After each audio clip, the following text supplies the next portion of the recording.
Welcome मेरे दोस्तों, कैसे आप सभी। राइस स्मार्ट के online platform rice smart Hindi पर संजीव आर्य यानी मैं करता हूं आप सभी का स्वागत। और आज हम डिस्कस करने वाले हैं थ्योरी।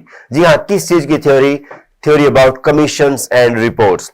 और इसी क्रम में मैं आपके लिए चुनकर लाया हूं वो डिफरेंट जो हमारी रिपोर्ट्स आई हैं या कमीशंस जो बैठे हैं, आयोग जो हुए हैं, उन सभी के बारे में जो हमारे एग्जामिनेशन पॉइंट ऑफ व्यू से बहुत ज्यादा इंपॉर्टेंट रहने वाले हैं। तो चलिए समय वेस्ट ना करते हुए फटाफट से स्टार्ट करते हैं आज की क्लास को। और आज का जो हमारा टॉपिक रहेगा जिसमें हम करेंगे थ्योरी किसकी, वो रहेगा हमारा commissions and reports related to education.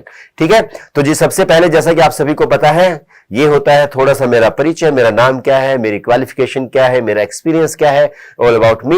और मेरे से ज्यादा जानने से आवश्यक है आपको जानना अपने एग्जामिनेशन में जो चीजें इंपॉर्टेंट है उनके बारे में। तो चलिए फटाफट से चलते हैं उनके ऊपर। अब देखिए, ये जो हमारा समझने का जो पैटर्न रहेगा, इसको हम दो तरीके से समझेंगे। पहली चीज हम समझेंगे कि बिफोर इंडिपेंडेंस जो एजुकेशन जो सिस्टम था, उसमें क्या क्या चेंजेस हुए, किस किस प्रकार से हमने इवॉल्व किया धीरे धीरे। और उसके बाद में हम जानेंगे आफ्टर इंडिपेंडेंस। ठीक है जी, पहले हम बात करेंगे बिफोर इंडिपेंडेंस, मतलब स्वतंत्रता से पहले की बात, and after that after independence, मतलब जब हमें स्वतंत्रता प्राप्त हो गई उसके बाद की बात करेंगे। तो before independence and after independence के बाद में आज हम जो बात करेंगे वो करेंगे बिफोर इंडिपेंडेंस। जो जितनी भी हमारी रिपोर्ट्स आई, वो जितने भी डिस्पैच हुए, जो भी एजुकेशन से रिलेटेड और महत्वपूर्ण है, आज हम उनकी चर्चा करने वाले हैं। तो चलिए स्टार्ट करते हैं। सबसे पहले आते हैं भाई बिफोर इंडिपेंडेंस में जो सबसे पहला हमारा जो इंपॉर्टेंट आता है, जहां से शुरुआत होती है, वो होती है हमारी एडम्स रिपोर्ट से। ठीक है जी, एडम्स रिपोर्ट जो कि आई 1835 में। ठीक है, 1835 में। उसके बाद आई फिर सेकंड रिपोर्ट आई 1836 में, एंड देन इन 1838। ठीक है जी, तो जो भी इंपॉर्टेंट पॉइंट्स मैं यहां पर लिख कर लाया हूं, मैं उनको अंडरलाइन करता चलूंगा। आप भी अपने साथ के साथ नोट्स बनाते चलिए, ताकि जब एग्जामिनेशन में आपके सामने क्वेश्चन आए तो आप उनको कर पाए। रिलेट करना है कि भाई कैसे कैसे चीजों को हमने इवॉल्व किया है एजुकेशन में। ठीक है, तो देखिए भाई, सबसे पहले आप समझेंगे एडम्स रिपोर्ट। जैसा कि मैंने कहा, सबसे शुरुआत में क्या होगा, शुरुआत में यह देखा जाएगा कि भाई जो एजुकेशन का जो लेवल है, जो सिस्टम है, वो क्या है। वही जो एक रिपोर्ट भेजी गई, कहां पर, ब्रिटेन में, क्या कि भाई यहां का जो एजुकेशन का सिस्टम है वो क्या है, क्या लेवल है लोगों का शिक्षा के रूप में। ठीक है, तो उसके लिए जो इन्होंने दौरा किया, जो समझा, कहां का था, पढ़ लेते हैं एक बार। ही made a keen survey of the education system of particularly Bengal and Bihar. जी हां, बंगाल और बिहार का जो है सर्वे किया किसने, एडम ने। And submitted his report to the then governor general Lord William Bentinck. और उस समय के जो हमारे गवर्नर जनरल थे लॉर्ड विलियम बेंटिक, उनके पास में रिपोर्ट जमा करवाई। दैट्स वाई इसको क्या कहा जाता है, एडम्स रिपोर्ट। ठीक है, ये 3 अलग अलग सालों में गई है, जो कि आपके सामने लिखा हुआ है, 1835, 36 एंड 38। ठीक है, अब ये है जी आपके सामने हमारे कौन, ये है जी हमारे एडम। ठीक है, जिन्होंने ये रिपोर्ट, ये सर्वे किया वो है यहां पर। आफ्टर दैट उसके बाद आता है 1835 में ही, 1835 में ही मैकालेज मिनट्स। ठीक है जी, या मैकाले का विवरण पत्र। ठीक है, जो लॉर्ड मैकाले हैं, आपने उनका नाम कई बार सुना होगा, उनकी पिक्चर मैं आपको दिखा देता हूं। जी हां, ये थे लॉर्ड मैकाले। और इनका नाम जुड़ा हुआ है किससे, इनका नाम जुड़ा हुआ है इंग्लिश के उत्थान को लेकर। इन्होंने क्या कहा, पहले मैं आपको समझा देता हूं, उसके बाद में आपको जो लिखा हुआ है वो हम देखते हैं क्या कुछ है इसके बारे में। इन्होंने क्या कहा कि भाई जितनी भी जो इंडियन लैंग्वेजेस हैं, ठीक है, चाहे अब उसमें संस्कृत आ गई है, हिंदी आ गई है, अरबी आ गई है, पारसी आ गई है, जो कि उस समय पर चला करती थी। इन्होंने कहा कि ये सभी के सभी जो है रबिश है, ये बकवास है। हमें जो है इंग्लिश को बढ़ावा देना है, इंग्लिश को प्राइमरी लैंग्वेज बना देना है, जैसा कि इन्होंने पहले भी कई देशों में किया है। ठीक है, तो उसी ढर्रे पर इन्होंने चलने की चाही। और जिसके आधार पर जो हमारे मैकाले हैं, उन्होंने क्या कहा कि भाई ये बकवास लैंग्वेजेस है, हमें इनको छोड़कर किस पर एम्फेसिस देना चाहिए, इंग्लिश पर। देखिए यहां पर क्या लिखा हुआ, 1835 में क्या था, मैकाले जो कि भारत में कब से कब तक रहे थे, 1834 से 1838 तक। ठीक है, प्रेजेंटेड हिज इन्फ्लुएंशियल मिनट्स। ठीक है जी, एक अपना विवरण पत्र दिया कि भाई क्या क्या है यहां पर, उसके बारे में बताया। He declared Indian languages as loutish and undeveloped. है ना, अनडेवलप्ड है या लौटिश है, या हिंदी में कहें तो भाई गंवारू है या अविकसित है। देखिए ये संस्कृत को अविकसित भाषा बता रहे हैं इंग्लिश के सामने, ठीक है। घोषित करते हुए अंग्रेजी को शिक्षा का एकमात्र माध्यम बनाने की सिफारिश की। इन्होंने कहा कि भाई अंग्रेजी ही माध्यम रहना चाहिए। किसने कहा भाई? मैकाले ने, ठीक है। याद रखना है आपको, इनका नाम जुड़ा हुआ है, इससे इसके ऊपर प्रश्न भी बन चुके हैं। इसे निस्संदन या छानने की क्रिया का सिद्धांत कहा गया, ठीक है जी। It was called filtration theory of Macaulay. जैसा कि मैंने कहा एग्जामिनेशन में क्वेश्चंस आए हुए हैं और इसके ऊपर भी प्रश्न बना है कि भाई फिल्ट्रेशन थ्योरी किसने दी? वो किसने दी भाई? मैकाले ने दी। फिल्ट्रेशन का यहां पर मतलब क्या है? निस्संदन का मतलब क्या है? छानने का मतलब क्या है? कि हम क्या करेंगे, जो इलाइट वर्ग है ना, मतलब जो धनाढ्य परिवार है, हम उनको शिक्षा देंगे। देखिए क्या था कि भाई केवल 1 लाख का बजट दिया गया था पूरे भारतवर्ष में शिक्षा के लिए, ठीक है। तो अब या तो भाई पूरे 1 लाख में क्या हम पूरे भारतवर्ष में शिक्षा दे सकते हैं? उस समय पर भी नहीं दे सकते थे, ठीक है, क्योंकि अगर पूरे भारतवर्ष को समझे तो बहुत बड़ा हो जाता है। तो उसी पॉइंट ऑफ व्यू से इन्होंने क्या सोचा कि हम एक काम करते हैं कि जो कुलीन वर्ग है उनको हम शिक्षा देंगे। किसमें देंगे? अंग्रेजी में देंगे। और वो फिर जो नीचे का जो तबका रह जाता है, जो मतलब जो पुअर पीपल रह जाते हैं, उनको शिक्षा वो देंगे आगे, मतलब फिल्टर होके जो हो धीरे धीरे नीचे आ जाएगी इंग्लिश, ठीक है। ऐसा कुछ इन्होंने कहा। तो छानने की क्रिया या फिल्ट्रेशन थ्योरी दी है मैकाले ने, आपको याद रखना है। कब दी है? 1835 में दी है, ठीक है जी। और इन्होंने ही क्या किया उस समय पर? क्या था, जो पर्शियन थी, ठीक है जी, जो पर्शियन लैंग्वेज थी उसको कोर्ट लैंग्वेज के रूप में प्रयोग किया जाता था, ठीक है जी। पर्शियन को कोर्ट लैंग्वेज के रूप में प्रयोग किया जाता था और इन्होंने ही कहा कि भाई कोर्ट से भी पर्शियन लैंग्वेज को हटाया जाए और अंग्रेजी को ही लगाया जाए। यह भी किसने किया? मैकाले ने। मैकाले की सिफारिश पर किसने किया भाई? लॉर्ड विलियम बेंटिक ने किया, ठीक है। उन्होंने एक रेजोल्यूशन दिया, उसके आधार पर ही ऐसा किया गया। आपने सुना भी होगा ना कि भाई हाथ कंगन को आरसी क्या, पढ़े लिखे को फारसी क्या। जबकि भाई हम पढ़े लिखे हैं, हमें फारसी नहीं आती है। ये उस समय की है कि भाई जो पढ़ा लिखा होता है उसको फारसी आती है, क्योंकि उसी को मतलब कोर्ट लैंग्वेज के रूप में प्रयोग किया जाता था उस समय पर, ठीक है। तो भाई यहां पर आप देख पा रहे हैं कि भाई इन्होंने क्या किया, पारसी को हटाया। और यह प्रश्न भी एग्जामिनेशन में आ चुका है। और जैसा कि आपको पता है थ्योरी जो है हम अभी कर रहे हैं और इसी के साथ साथ हम लेकर चलेंगे जितने भी हमारे क्वेश्चंस बने हैं उनको भी। तो आप इसको बड़े ही ध्यान से देखना है, समझना है, ताकि आप उन सभी प्रश्नों के आंसर दे पाए। चलिए जी फटाफट से चलते हैं आगे जानते हैं भाई। कुछ देखिए रिफॉर्मर्स हुए हैं, उनमें से एक हुए ज्योतिराव फुले और उनकी जो वाइफ रही, उनकी जो धर्मपत्नी थी सावित्री बाई फुले, ठीक है। उनका भी बड़ा ही कंट्रीब्यूशन होता है किसमें? एजुकेशन डिपार्टमेंट में। और एजुकेशन की अगर हम बात करें तो जैसे कि आपको पता है भाई सावित्री बाई फुले क्या है भाई? एक मतलब लेडी है, ठीक है, मतलब एक महिला है। तो महिला होने के नाते इन्होंने नारी शिक्षा उत्थान में बहुत ही महत्वपूर्ण कार्य किया है। क्या कार्य किया है वो देख लेते हैं जी। पहले कार्य को देखने से पहले देख लेते हैं भाई कौन है सावित्री बाई फुले। ये उनकी पिक्चर है। अब जानते हैं इन्होंने क्या कहा, ठीक है। She was an Indian social reformer. जैसा कि मैंने कहा कि भाई सोशल रिफॉर्मर थे, आफ्टर दैट एजुकेशनिस्ट थे एंड पोएट, और वो एक कवियत्री थी। कहां से थी भाई? महाराष्ट्र से थी, है ना। She is regarded as the first female teacher of India. यदि आपसे पूछा जाए who was the first female teacher of India, then your answer is Savitri Bai Phule, ठीक है जी। फर्स्ट फीमेल टीचर जो थी इनको माना जाता है। अलोंग विद हर हस्बैंड, जैसे कि मैंने कहा ज्योतिराव फुले, ठीक है जी, अपने पति के साथ। She played an important role in improving women's right in India, है ना। जो मतलब महिलाओं के जो अधिकार हैं उनके लिए उन्होंने काम किया। She is regarded as the mother of Indian feminism. Again important line, important point. यदि पूछा जाए मदर ऑफ इंडियन फेमिनिज्म, ठीक है जी, या कहा जाए भारतीय नारीवाद की जननी कौन है, then your answer will be Savitri Bai Phule, ठीक है। तो भाई आपको जो ये देखिए क्वेश्चंस बन रहे हैं यहां पर, आपको इन चीजों को याद रखना है, ध्यान रखना है, ठीक है। आगे चलते हैं भाई, थोड़ा सा और जान लेते हैं सावित्री बाई फुले के बारे में। क्या है? Phule and her husband founded the first Indian girls school in Pune, है ना। पुणे में इन्होंने क्या किया? फर्स्ट इंडियन गर्ल्स स्कूल की स्थापना की, ठीक है। किसने की? इन्होंने दोनों ने मिलकर की, ज्योतिराव फुले एंड सावित्री बाई फुले, ठीक है।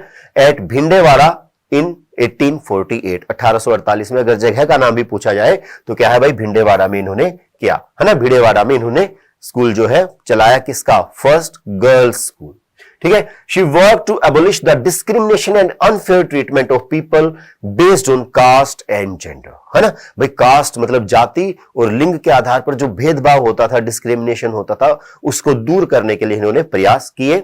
She is regarded as an important figure of the social reform movement in Maharashtra, है ना, महाराष्ट्र में आज भी इनको क्या माना जाता है, एक मतलब ग्रेट सोशल रिफॉर्मर के रूप में जाना जाता है।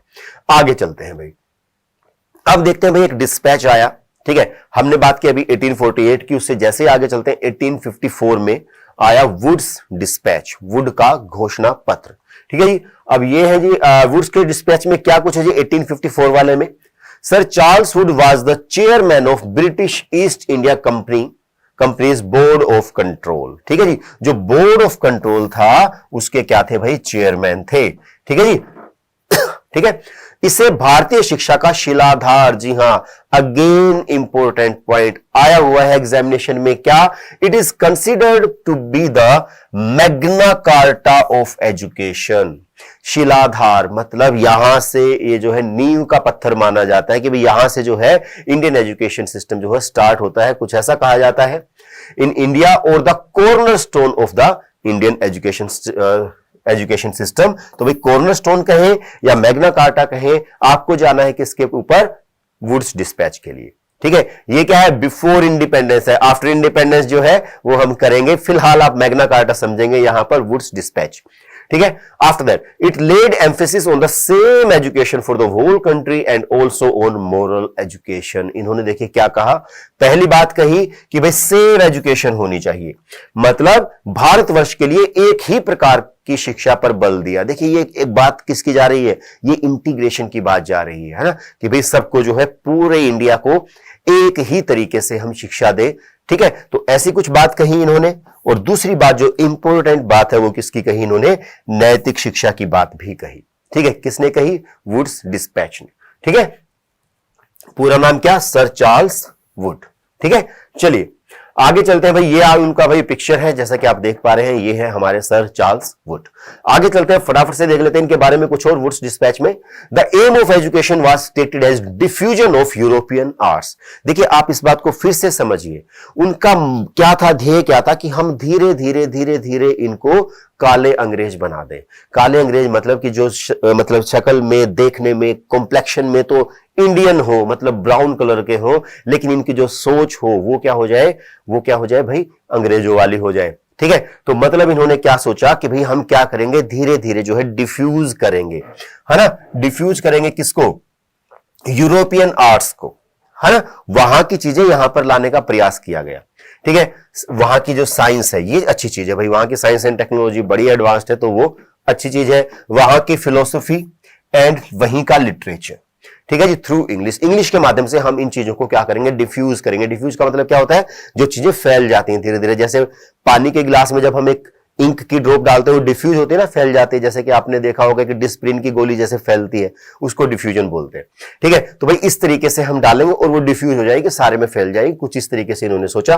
Promotion of Indian languages was also to be encouraged. इन्होंने इसके साथ साथ ये भी बात की कि भाई जो इंडियन लैंग्वेजेस है उनको भी हमें प्रमोट करना है, जबकि मैकाले क्या कह रहे थे कि भाई इंडियन लैंग्वेजेस को बिल्कुल से हटा दो, जड़ से हटा दो, केवल इंग्लिश को लेकर चलेंगे, लेकिन इन्होंने ऐसा नहीं कहा। इन्होंने क्या कहा, इंग्लिश तो हो लेकिन उसको भी हम प्रमोट करेंगे, इंडियन लैंग्वेजेस को भी, ठीक है।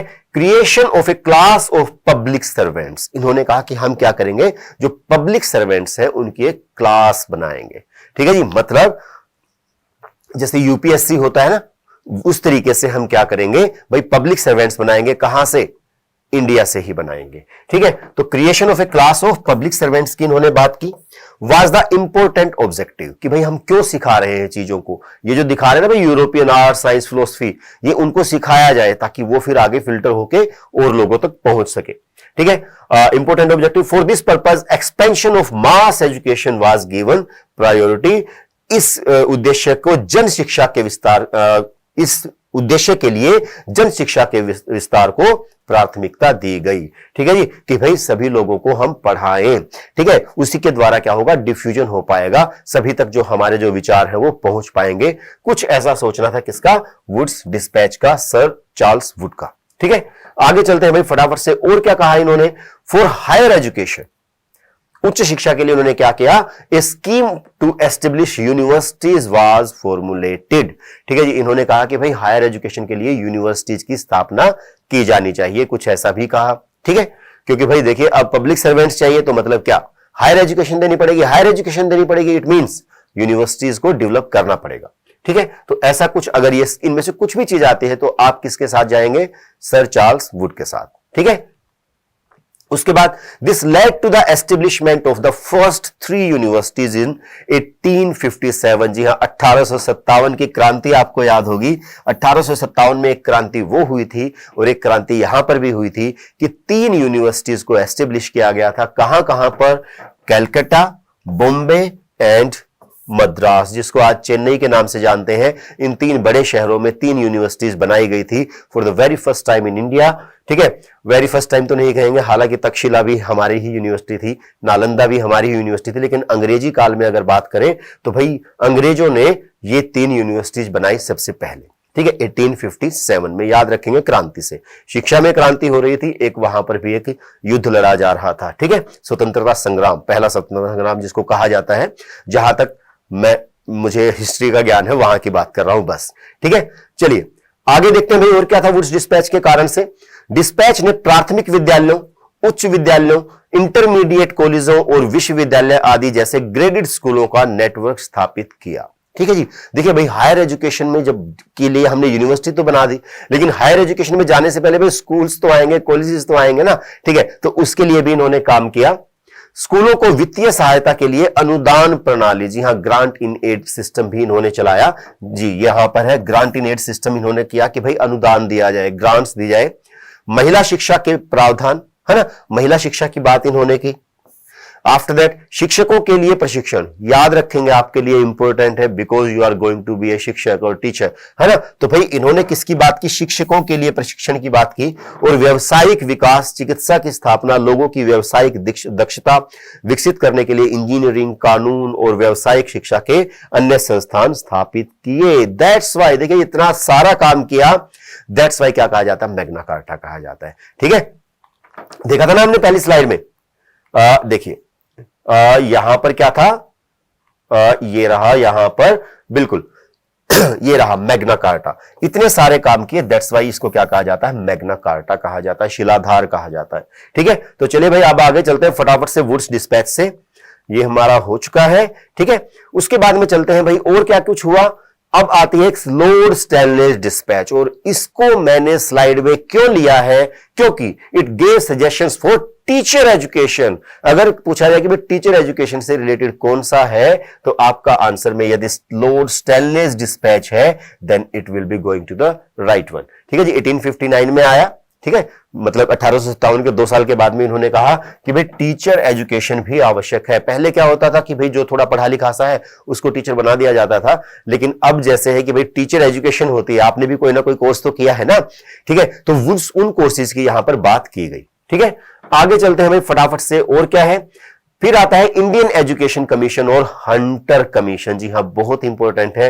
1882 में आया क्या, Hunter commission. Hunter commission was appointed in 1882 to examine the implementation. ठीक है जी, एग्जामाइन करना कि भाई आपने डिस्पैच तो निकाल दिया, क्या वुड्स डिस्पैच जो मैग्ना कार्टा था वो तो आपने दे दिया, लेकिन क्या वो ढंग से इंप्लीमेंट हुआ या नहीं हुआ, उसका जो है एग्जामिनेशन करने के लिए बनाया गया क्या, हंटर कमीशन। किसको, वुड्स डिस्पैच को। याद रखेंगे, दोनों को कनेक्ट करेंगे, है ना।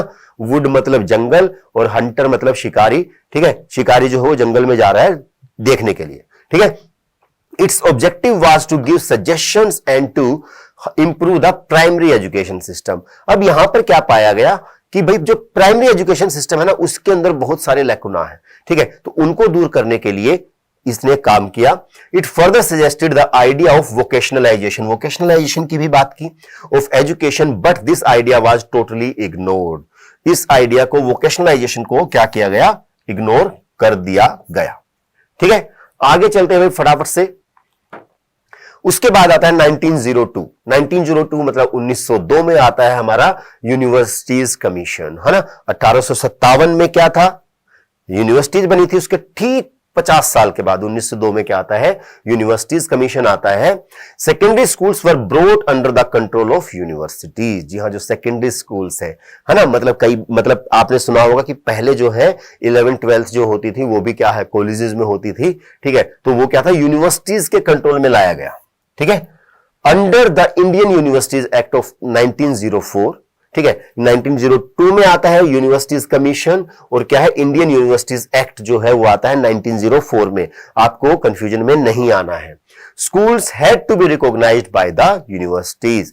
ठीक है, जैसे कि अभी सीबीएसई से रिकॉग्निशन मिलती है ना, तो उसी तरीके से उस समय पर क्या थी, यूनिवर्सिटीज के द्वारा रिकॉग्निशन दी गई। ठीक है, ऐसा कुछ कहा गया, एक एक्ट बनाया गया 1904 जिसके अंदर ऐसा कहा गया। ठीक है, उसके बाद लॉर्ड कर्जन्स प्रपोजल 1904। जी हां, जिस टाइम पे ये एक्ट बना उसी टाइम की बात चल रही है, 1904 की। इन्होंने क्या प्रपोजल दिया भाई, इन्होंने स्थानीय तथा निजी संस्थाओं के सहयोग से प्राथमिक शिक्षा के सुधार पर बल दिया। इन्होंने कहा कि भाई देखो, हम अंग्रेज जो है वो केवल मतलब अपने ही दम पर शिक्षा में सुधार नहीं ला पा रहे हैं, तो हमें क्या करना चाहिए, जो यहां के जो स्थानीय जो व्यक्ति हैं, जो कम्युनिटी है, उनका सहयोग लेना चाहिए, उनका सहयोग लेना पड़ेगा, और उसके द्वारा ही हम प्राथमिक शिक्षा में बदलाव ला सकते हैं, उसको सुधार सकते हैं। ऐसा कुछ कहा किसने, लॉर्ड कर्जन्स का एक प्रपोजल था। याद रखना है आपको, लॉर्ड कर्जन्स प्रपोजल। स्थानीय मतलब कर्जन कम्युनिटी, थोड़ा सा रिलेट आप चाहे तो कर सकते हैं कि भाई रिलेट करके समझेंगे कि भाई जो कर्जन है उन्होंने कहा कि कम्युनिटी को भी इन्वॉल्व करना पड़ेगा यदि हमें प्राइमरी शिक्षा को सुधारना है तो।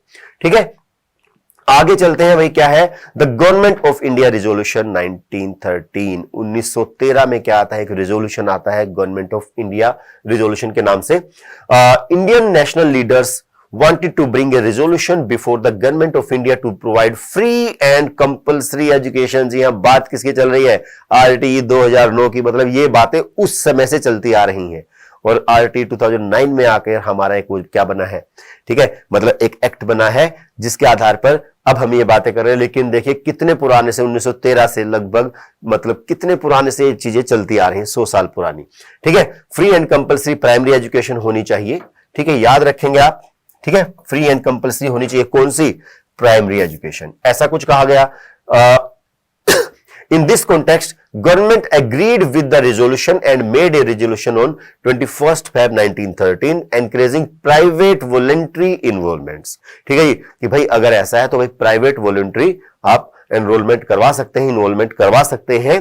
Furthermore it emphasised higher education followed by university education putting responsibilities on teachers, है ना, कि भाई हायर एजुकेशन की जो है वो जो है रिस्पॉन्सिबिलिटी है वो टीचर्स को दी जाए, ऐसा कुछ कहा गया।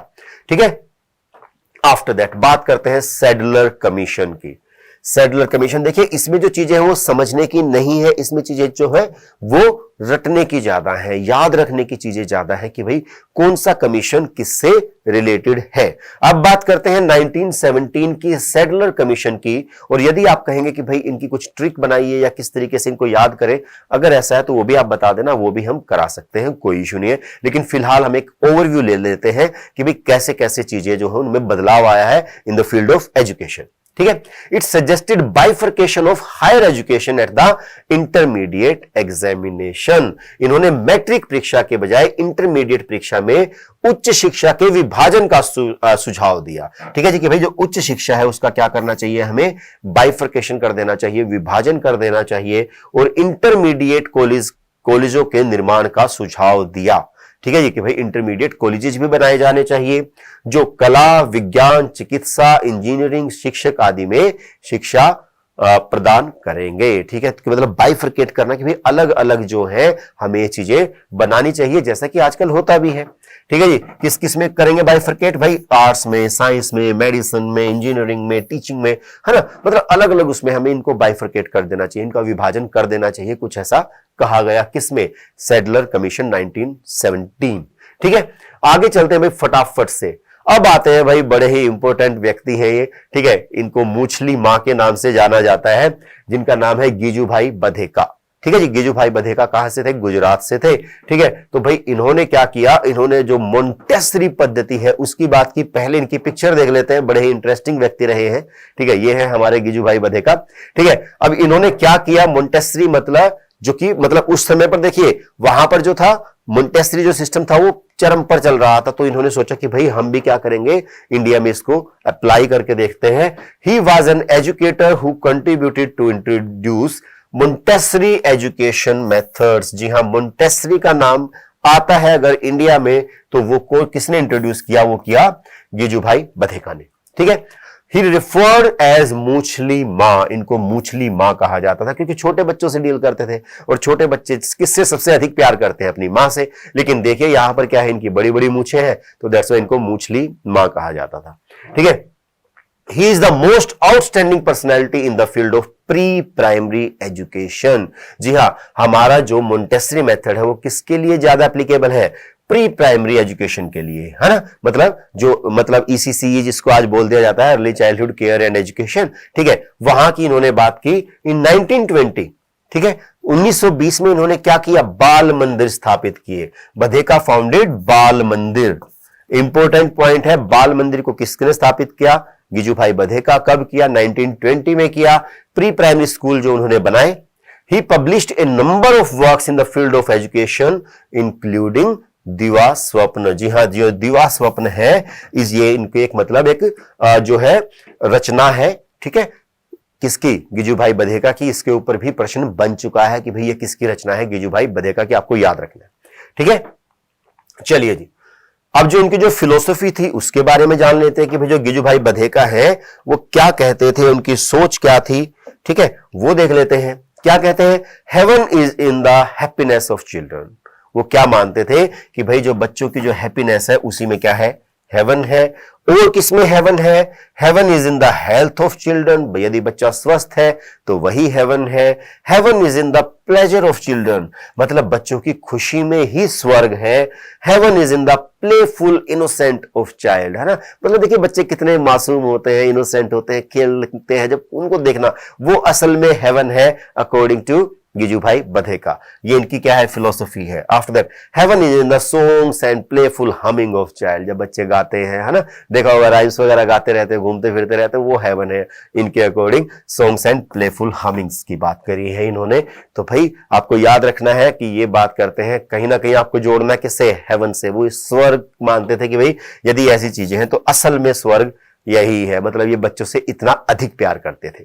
चलिए भाई आगे चलते हैं फटाफट से। अब बात कर लेते हैं हार्ट रॉक कमेटी।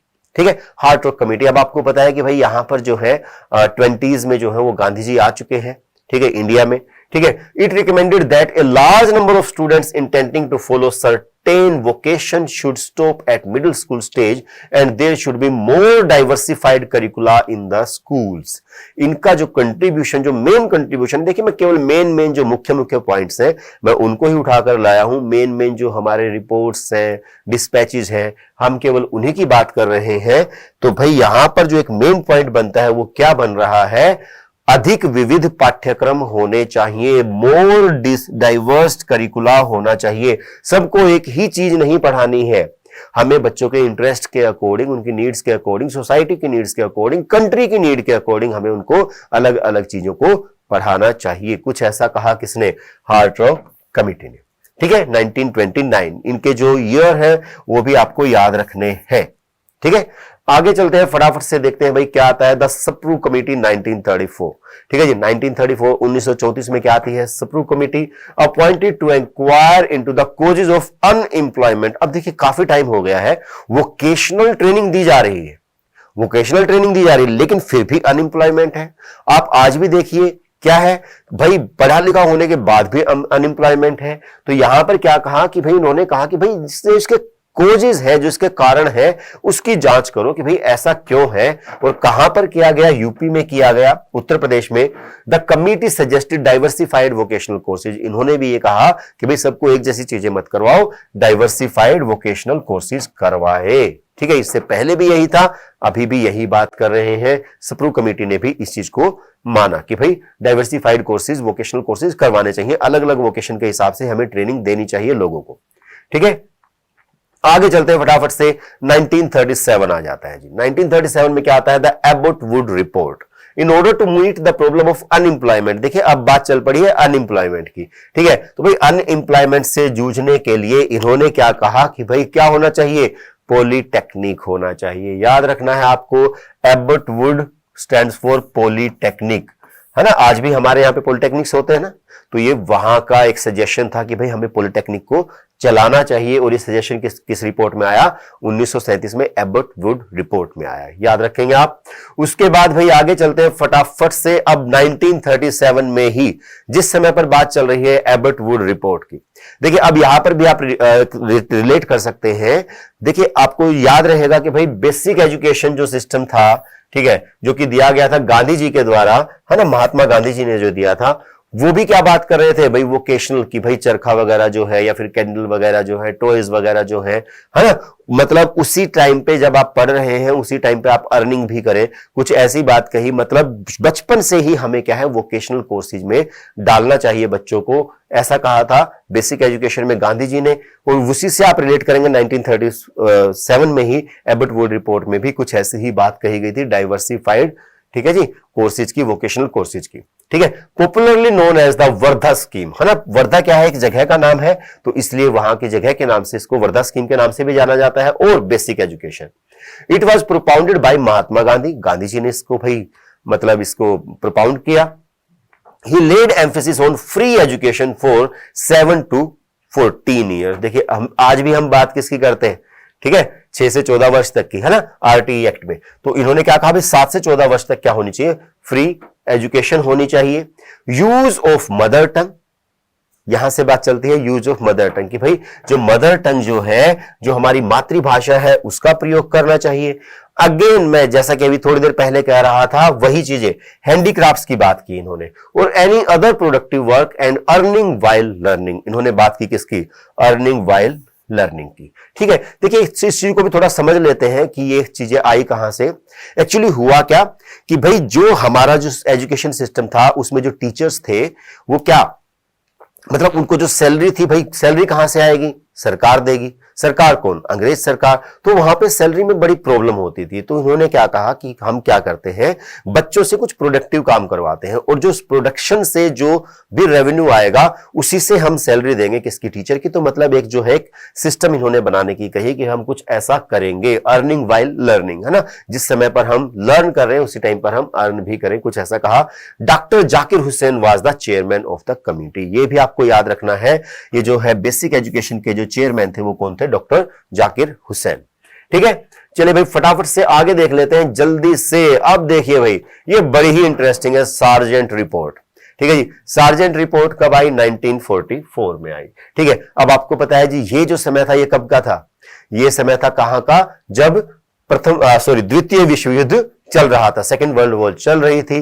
ठीक है, अंग्रेजों को आवश्यकता थी किसकी? हमारे सैनिकों की। ठीक है, और अब अंग्रेजों को लग रहा था कि भाई हमें इनके लिए बहुत बहुत अच्छा अच्छा कर देना चाहिए। तो तब एक रिपोर्ट आती है सार्जेंट रिपोर्ट के नाम से। उस रिपोर्ट में क्या क्या है वो देख लेते हैं जी। सार्जेंट रिपोर्ट 1944, ठीक है जी, 1944 में, है ना, जस्ट बिफोर इंडिपेंडेंस, मतलब 3 साल पहले ही ये रिपोर्ट आई है। तो इन्होंने जो भी कुछ वहां का जो एक फॉर्मेट था वो सारा हमें दे दिया, और वही फॉर्मेट आप देखेंगे कि मैक्सिमम वही फॉर्मेट आज भी चलता आ रहा है। ठीक है जी, इट लेड एम्फेसिस ऑन, इन्होंने क्या क्या कहा? पहली बात कही इन्होंने भाई प्री प्राइमरी एजुकेशन कराएंगे जी, हम तो नर्सरी वगैरह करवाएंगे जी हम, है ना, for 3 to 6 years of age. जी हाँ, नर्सरी स्कूल्स खोलेंगे 3 से 6 वर्ष के लिए। ठीक है जी, आज भी होते हैं। ठीक है, उसके बाद universal compulsory and free education. देखिए अब कितनी अच्छी अच्छी बातें कर रहे हैं, है ना। यूनिवर्सल होगी, सभी के लिए होगी, कंपलसरी होगी, अनिवार्य होगी, निशुल्क होगी, for all children between the ages 6 to 11 years, 6 से 11 वर्ष तक जो है क्या होगी? फ्री होगी।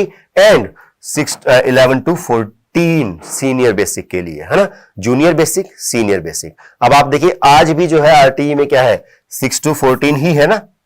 ठीक है, तो मतलब ये चीजें तब से चली आ रही हैं। ठीक है। उसके बाद इन्होंने क्या कहा कि भाई स्कल्प्टर है ना, जो मूर्ति कला है, मदर टंग की बात भी इन्होंने कर दी as a mode of education. भाई तुम्हें इंग्लिश नहीं पढ़नी मत पढ़ो, अपनी मातृभाषा में पढ़ लो, जो तुम्हें चाहिए ले लो, ठीक है जी। इसको मोड ऑफ एजुकेशन बनाना चाहिए।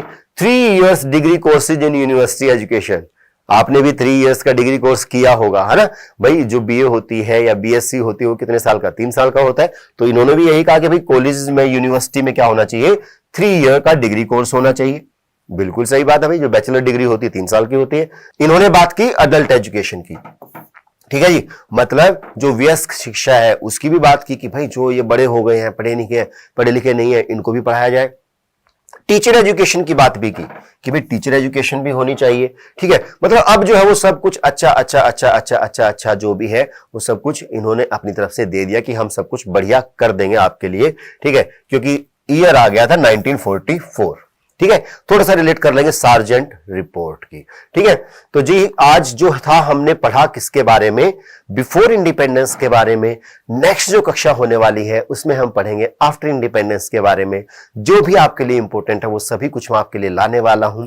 तो जल्दी ही मिलते हैं नेक्स्ट क्लास में, तब तक के लिए thank you so much, have a nice day and bye bye.